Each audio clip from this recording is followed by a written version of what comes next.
जादुई मटके की कहानी। एक गांव में एक किसान रहता था। उसका एक छोटा सा खेत था। खेत में होने वाली पैदावार से उसके परिवार की गुजर बसर होती थी, इसलिए वह दिन भर कड़ी मेहनत करता ताकि उसके खेत में अच्छी पैदावार हो सके। बुआई का समय आ चुका था। किसान अपने खेत में बुआई के काम में लगा हुआ था। एक दिन खेत में गड्ढा खोदते समय उसे ज़मीन में गड़ा हुआ एक मटका मिला। वह मटका आकार में बहुत बड़ा था।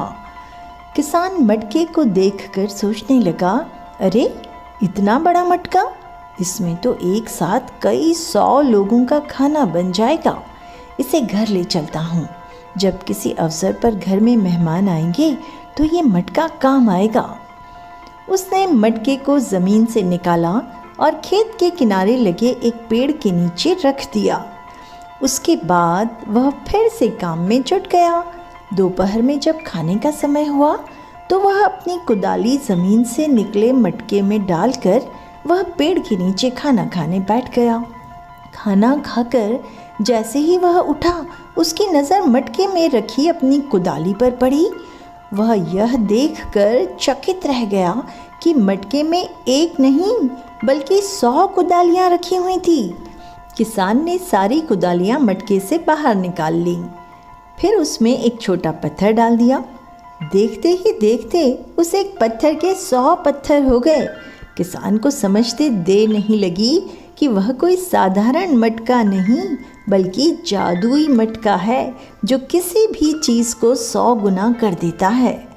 किसान जादुई मटका अपने घर ले आया।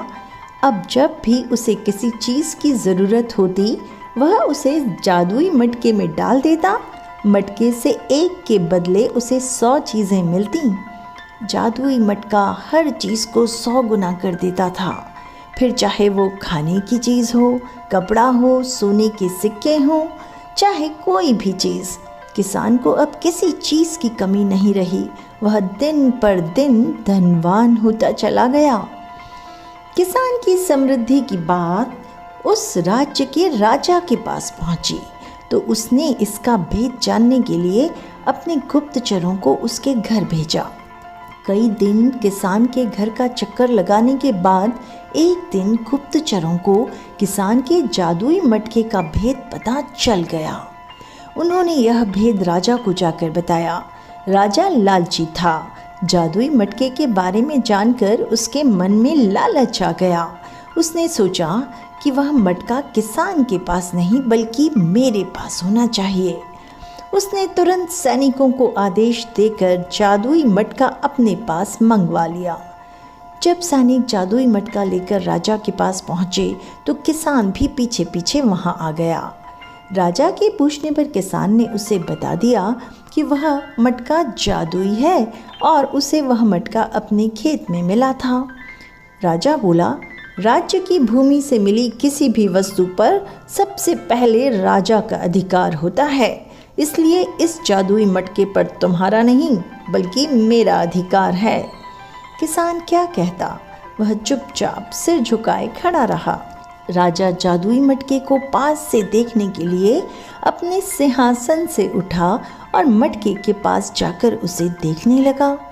मटके को बाहर से देखने के बाद राजा ने सोचा कि ज़रा इस मटके के भीतर झांक कर तो देखूं कि आखिर इसमें जादू कैसे होता है। राजा जादुई मटके में झांकने लगा।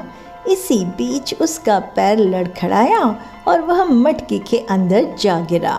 फिर क्या था, जादुई मटके ने अपना काम कर दिखाया। एक के बदले अब 100 राजा मटके से बाहर निकले। सभी राजा सिंहासन पर बैठने के लिए आपस में झगड़ने लगे। धीरे धीरे ये झगड़ा बढ़ता गया। सबने अपनी अपनी तलवारें निकाल ली और एक दूसरे पर टूट पड़े। फिर ऐसी मार काट मची कि कोई राजा जीवित न बचा। सारे के सारे मारे गए। जादुई मटका अभी भी वहीं पड़ा था।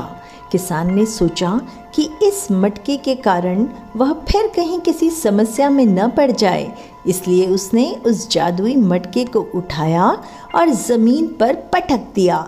जादुई मटके के टुकड़े टुकड़े हो गए। किसान अपने घर आ गया और उसके बाद से पहले जैसा जीवन जीने लगा। लेकिन उसे कभी किसी चीज़ का लालच नहीं था, इसलिए वह अभी भी अपने जीवन में संतुष्ट था।